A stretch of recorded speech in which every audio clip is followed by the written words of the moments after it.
Hello student, welcome to my YouTube channel. Student, इस video में हम चैप्टर 9 के एग्जांपल नंबर 6 को सॉल्व करेंगे। एग्जांपल है the angles of depression of the top and the bottom of an 8 metre tall building from the top of a multi storeyed building are 30 degree and 45 degree respectively. Means एक 8 metre tall building है जिसके top और bottom पर एक multi storeyed building के द्वारा 30 degree और 45 degree के एंगल्स ऑफ डिप्रेशन बन रहे हैं।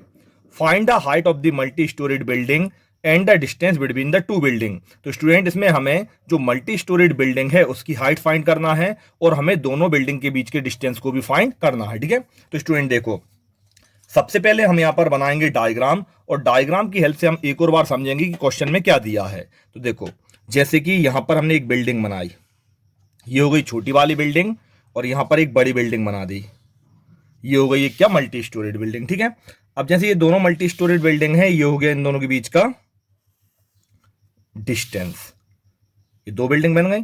अब जैसे ये जो बड़ी वाली बिल्डिंग है ना स्टूडेंट, तो इसके द्वारा ये तो हो गई आपकी क्या, मल्टी स्टोरेड बिल्डिंग। ये जो मल्टी स्टोरेड बिल्डिंग है स्टूडेंट, इसके द्वारा ये जो 8 मीटर टॉल बिल्डिंग है, तो इसके टॉप पर और इसके बॉटम पर दो एंगल बन रहे हैं। अब जैसे कि पहले टॉप लिखा है स्टूडेंट, तो टॉप पर एक एंगल बनेगा, एंगल ऑफ डिप्रेशन, ये वाला। ठीक है, तो यहां से ये इस तरह से हमने एक एंगल ऑफ डिप्रेशन बना दी, ये वाला। ठीक है, तो ये जो एंगल ऑफ डिप्रेशन है स्टूडेंट, ये कितना है, तो ये है आपका 30 डिग्री। फिर दूसरा जो है वो कहां पर बन रहा है, इसके बॉटम पर। तो हम इसी के मल्टी स्टोरेज के टॉप से यहां पर बॉटम पे एक एंगल बनाएंगे, ये वाला। अब ये वाला जो एंगल है स्टूडेंट, ये पूरा ये वाला, ये कितने का है, 45 डिग्री का है। ठीक है, तो हम क्या करेंगे, सबसे पहले स्टूडेंट एक लाइन यहां पर भी खींचेंगे इस तरह से, यहां पर। ठीक है, अब जैसे कि ये पहला एंगल है, ये कौन सा स्टूडेंट, ये छोटा वाला। ठीक है, तो ये वाला एंगल कितना है, 30 डिग्री। तो जैसे यहां पर 30 है, तो यहां पर भी कितना होगा, ये 30 डिग्री। अब ये 45 का एंगल कौन सा है, ये पूरा बड़ा वाला। ठीक है, तो जैसे ये यहां से यहां पर 45, तो स्टूडेंट यहां पर ये नीचे उतरेगा, तो ये भी कितने का हो जाएगा, 45 डिग्री का। और क्योंकि ये वर्टिकल बिल्डिंग है, तो सिंपल स्टूडेंट यहां पर ये जो एंगल बनेंगे वो कितने कितने डिग्री के बनेंगे, 90 डिग्री के। हम इनकी अब नेमिंग कर देते हैं यहां पर।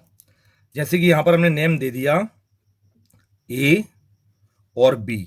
ये तो हो गई हमारी कौन सी, जो 8 मीटर टॉल बिल्डिंग, इसकी हाइट कितनी है, 8 मीटर। अब जैसे ये जो पूरी बिल्डिंग है स्टूडेंट, तो यहां से हमने नाम दिया, यहां से सी, और इस वाले पॉइंट का नाम रख दिया डी, और यहां पर ई।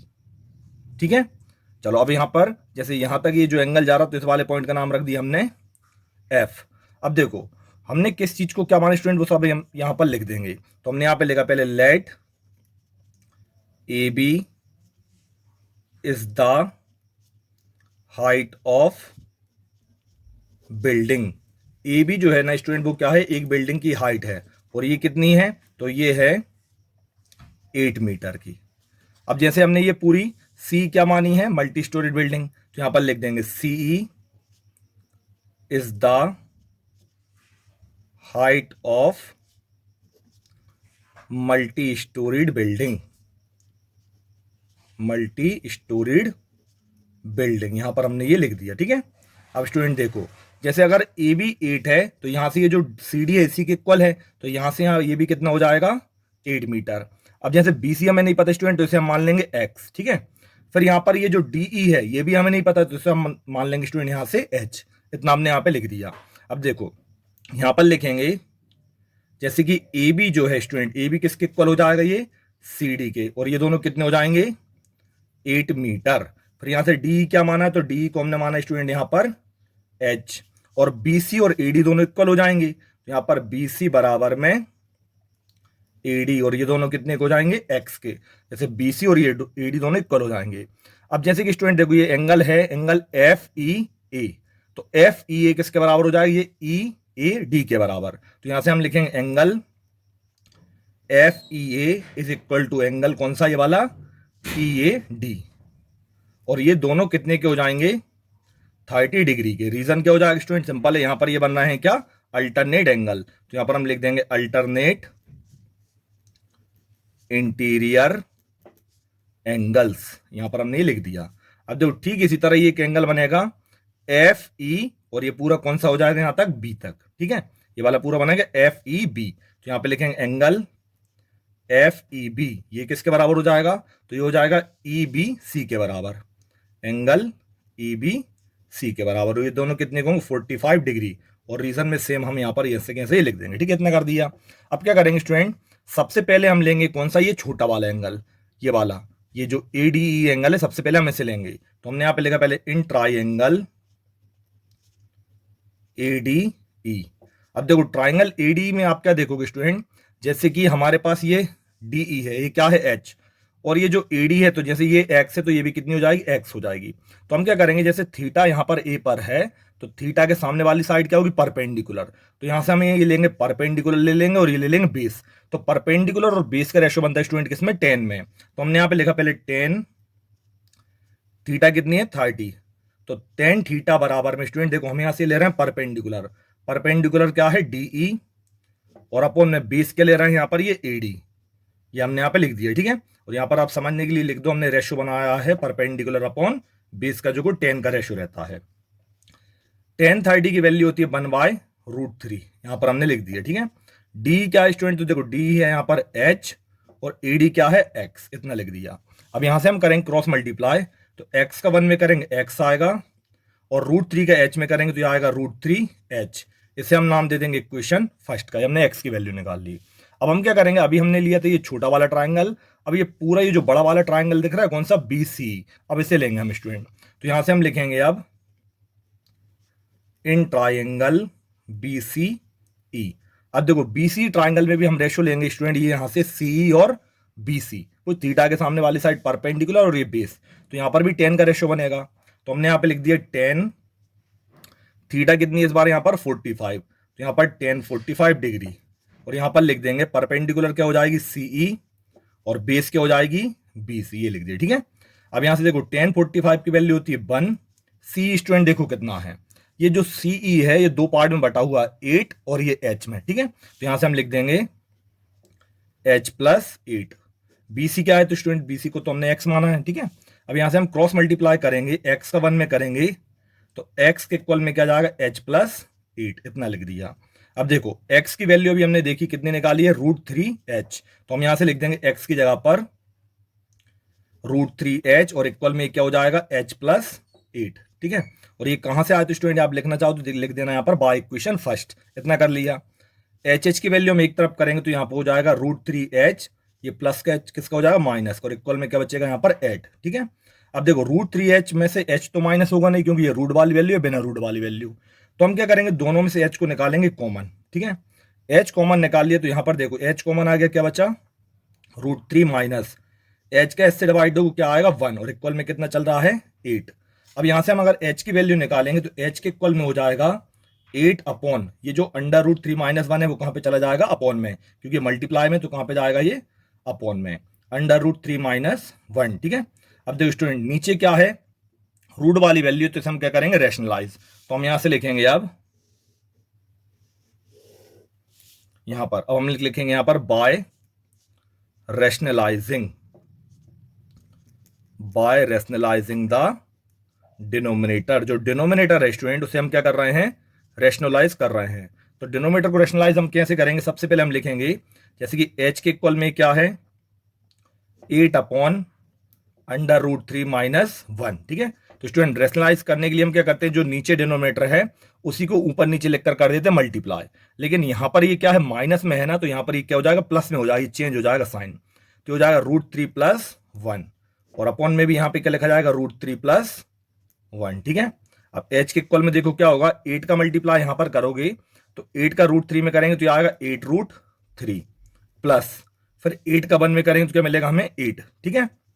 अपॉन में देखो स्टूडेंट यहां पर कंडीशन बन रही है a minus B a + b वाली, तो इसके इक्वल में क्या होता है? जैसे यह कंडीशन है आपकी a माइनस बी और a + b, तो इसके इक्वल में होता है a² - b², ठीक है। तो उसी का हम यहां पर यूज करेंगे, a² मतलब √3 पर स्क्वायर चढ़ा देंगे, माइनस b² मतलब 1 पे भी क्या चढ़ा देंगे? स्क्वायर। तो h के इक्वल में यहां पर आ जाएगा 8√3 + 8 अपॉन में √3 का स्क्वायर करो स्टूडेंट तो क्या मिलेगा आपके लिए? 3, माइनस 1 का स्क्वायर करो क्या मिलेगा? 1। तो h के इक्वल में आएगा यहां से 8√3 + 8, और अपॉन में क्या? 3 में से 1 जाएंगे 2, ठीक है। अब स्टूडेंट 8√3 और 8√2, 8√3 और +8 आपस में तो जुड़ेंगे नहीं, तो हम क्या करेंगे, यहां से 8 के लिए निकालेंगे कॉमन, तो 8 हमने ले लिया कॉमन, ठीक है। तो यहां पर क्या बचा, √3 प्लस, अब यहां से 8 कॉमन आ गया, फिर 8 से 8 का डिवाइड दो, क्या है 1, और अपॉन में क्या है 2, ठीक है। अब स्टूडेंट 8 यहां मल्टीप्लाई में आ गया, तो 2 से आप 8 को कर दो कैंसिल, कितने बार में, 4 बार में। तो जो h की वैल्यू कितनी हो जाएगी, 4 ब्रैकेट में √3 + 1, ठीक है। और भी अगर आप सॉल्व करना चाहो तो जैसे h बराबर 4 का √3 में करोगे तो 4√3 + 4 बन जा 4। ये जो स्टूडेंट अभी किसकी वैल्यू निकली, h की। अब हमारे पास h और x की वैल्यू निकल आई स्टूडेंट, ठीक है। तो हम क्या करेंगे, सबसे पहले अब ये जो वैल्यू है स्टूडेंट, तो इसे हम पुट करेंगे पहले किसमें, फर्स्ट वाली इक्वेशन में। तो स्टूडेंट देखो हमने यहां पे लिखा by putting the value of x in equation, sorry x नहीं, यहां पर आएगा h, by putting the value of h in equation first. ये हमने h की वैल्यू निकाली, इक्वेशन फर्स्ट थी x बराबर √3h, तो देखो √3 का तो √3 आ गया, यहां पर लगा होगा ब्रैकेट, ब्रैकेट मींस मल्टीप्लाई। अब h की वैल्यू है 4√3 + 4, इतना आपने यहां पे लिख दिया। इसे आप सॉल्व करोगे, √3 का मल्टीप्लाई 4√3 से करेंगे, √3 × 4√3, तो √3 का √3 से मल्टीप्लाई करो क्या मिलेगा 3, और इंटू में 4, तो 3 4 से कितना मिलेगा हमें 12, तो यहां पर आएगा 12 प्लस √3 का 4 से मल्टीप्लाई करेंगे स्टूडेंट, तो हमें यहां पे मिलेगा क्या 4√3, ठीक है, इतना हो गया। अब 12 में 4√3 जुड़ेगा तो है नहीं, तो स्टूडेंट हम यहां से क्या करेंगे, यहां से भी निकालेंगे कॉमन, 12 और 4 में हम 4 को ले लेंगे कॉमन। अब यहां से डिवाइड देंगे, 12 के डिवाइड 4 से करोगे क्या मिलेगा 3, प्लस फिर यहां पर 4 से 4 हो जाए कैंसिल, कितना बचेगा √3। तो ये निकला स्टूडेंट x की वैल्यू, x हमने किसे माना था, दोनों बिल्डिंग के बीच के डिस्टेंस का। अब x की वैल्यू तो निकला स्टूडेंट, अब हमें निकालनी पूरी बिल्डिंग की हाइट, कौन सी, मल्टी स्टोरेड की। तो देखो जो पूरी मल्टी स्टोरेड बिल्डिंग थी स्टूडेंट, उसे हमने क्या माना था, c से लेकर पूरा ही c माना था, ठीक है। तो c जो है क्या था, 2 पार्ट में बटा है, यहां से 8 + h में, ठीक है। तो अब इसी को हम सॉल्व करेंगे स्टूडेंट, तो यहां से हम लिखेंगे अब c जो है वो किससे बना है, 8 + h से मिलकर बना है।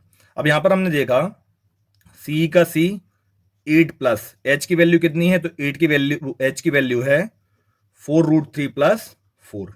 अब इसे हम सॉल्व करेंगे तो c बराबर में ये 8 और ये 4, ये दोनों जुड़ जाएंगे स्टूडेंट, तो 8 और 4 कितना हो जाएगा 12, और ये 4√3 ऐसे कैसे लिखा रहेगा, रूट वाली वैल्यू इसमें नहीं जुड़ेगी।